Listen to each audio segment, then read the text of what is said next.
अफगानिस्तान में श्रीदेवी के लिए रोकी जाती थी बमबारी। मौत के बाद मुंह में डाला गया सोने का टुकड़ा। पति की सरप्राइज के बाद बाथटब में बेशुद्ध मिली। हिंदी सिनेमा की पहली फीमेल सुपरस्टार श्रीदेवी को गुजरे आज 6 साल बीत चुके हैं। बड़ी बड़ी आंखें, खूबसूरत चेहरा और आवाज में खनक रखने वाली श्रीदेवी ने अपने अभिनय से मेल डोमिनेटेड इंडस्ट्री की काया पलट दी। महज 4 साल की उम्र में एक्टिंग से जुड़ी श्रीदेवी ने अपनी जिंदगी के 50 साल सिनेमा को दिए और Padmashri, national award, Filmfare lifetime achievement समेत कई सम्मान अपने नाम कर लिए।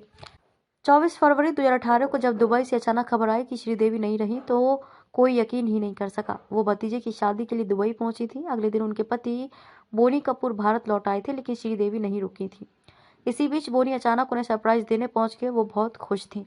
दोनों एक रोमांटिक डेट पर जाने वाले थे, जिसके लिए श्रीदेवी तैयार होने के लिए बाथरूम गई थी, लेकिन वहां से लौटी ही नहीं। जब 10 मिनट बाद भी वो बाथरूम से नहीं निकली तो बोनी उन्हें देखने गए। दरवाजा अंदर से बंद था और कोई जवाब नहीं मिल रहा था। जब दरवाजा तोड़ा गया तो श्रीदेवी बाथटब में बेसुध पड़ी थी। पानी में डूबी हुई श्रीदेवी की सांसें थम चुकी थी। पुलिस पहुंची, एम्बुलेंस पहुंची और मीडिया। रात के करीब 1-2 बजे थे जब मीडिया में खबर आई कि श्रीदेवी अब नहीं रही। उनके देवर संजय कपूर ने मीडिया चैनल से उनकी बात कंफर्म करते हुए मौत का कारण कार्डियक अरेस्ट बताया था। हालांकि पोस्टमार्टम रिपोर्ट में जो सामने आया वो सबको चौंका देने वाला था। फिल्मी दुनिया की चांदनी और हवा हवाई का एक लम्हे में गुजर जाना लाखों चाहने वालों के लिए सदमा था। यही वजह थी कि जब सफेद फूलों से ढककर श्रीदेवी की अंतिम यात्रा निकाली गई तो पूरा शहर उनके साथ साथ चल रहा था और ये बन गया भारत का चौथा सबसे बड़ा अंतिम संस्कार। 3 साल की उम्र में मिली पहली फिल्म सिर मुंडवाना चाहते थे मेकर्स। 13 अगस्त 1963 को जन्मी श्रीदेवी का असली नाम श्री अम्मा यांगर अय्यप्पन था। अभिनय उनकी रगों में था। जिस उम्र में बच्चे मुश्किल से बोलना सीखते हैं, तब श्रीदेवी घर आए मेहमानों की नकल उतारकर लोगों का ध्यान खींच लिया करती थी। 1996 में तमिल भाषा की हिंदी माइथोलॉजिकल फिल्म कंधई करुणई बनाई जा रही थी। इस फिल्म में उस जमाने के सुपरस्टार जेमिनी गणेशन, शिवाजी गणेशन, सावित्री जे जयललिता को अहम किरदारों में कास्ट किया गया था। फिल्म में भगवान कार्तिकेय के रोल के लिए साउथ एक्टर विजय कुमार को कास्ट किया गया था, लेकिन आखिरी समय पर विजय कुमार को दूसरा रोल दे दिया गया। जब कार्तिकेय मुरुगन के रोल के लिए अर्जेंट बाल कलाकार की जरूरत पड़ी तो प्रोडक्शन के किसी व्यक्ति ने फिल्म मेकर से श्रीदेवी का जिक्र किया। कास्टिंग की हड़बड़ी में फिल्म मेकर श्रीदेवी का पता लेकर सीधे उनके घर पहुंच गए। घर पहुंचती नन्ही सी श्रीदेवी का एक छोटा सा टेस्ट लिया गया, जो जाहिर तौर पर उन्हें पास कर लिया। जब बात पक्की होने को आई तो मेकर्स ने शर्त रख दी, कार्तिकेय के रोल के लिए बच्ची के बाल मुंडवाने होंगे।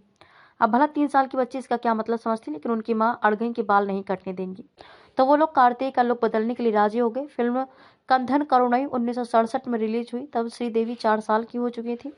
फिल्म जबरदस्त हिट रही और श्रीदेवी के चंद मिनटों के रोल ने पहली ही फिल्म के बाद 4 साल की श्रीदेवी के पास कई फिल्मों के ऑफर आने लगे। 1969 में श्रीदेवी को 3 फिल्में थुनैवन, नाम नाडू, कुलावी यक्कू मिली। इन सभी फिल्मों में श्रीदेवी को बेबी श्रीदेवी नाम से क्रेडिट दिया गया। 1970 में श्रीदेवी ने फिल्म मां नन्ना निर्दोषी से तेलुगु सिनेमा और 1971 में फिल्म पूनपट्टा से मलयाली सिनेमा में एंट्री ली। फिल्म पूमा पट्टा के लिए उन्हें बेस्ट चाइल्ड आर्टिस्ट का केरल स्टेट अवार्ड मिला था। डबल शिफ्ट में काम करने से छूटने लगी पढ़ाई। सेट पर पढ़ाने आते थे टीचर। श्रीदेवी भले ही कम उम्र की थी, लेकिन उनमें हुनर इस कदर था कि चाइल्ड आर्टिस्ट के रोल के लिए वो हर फिल्म मेकर की पहली पसंद बन गई थी।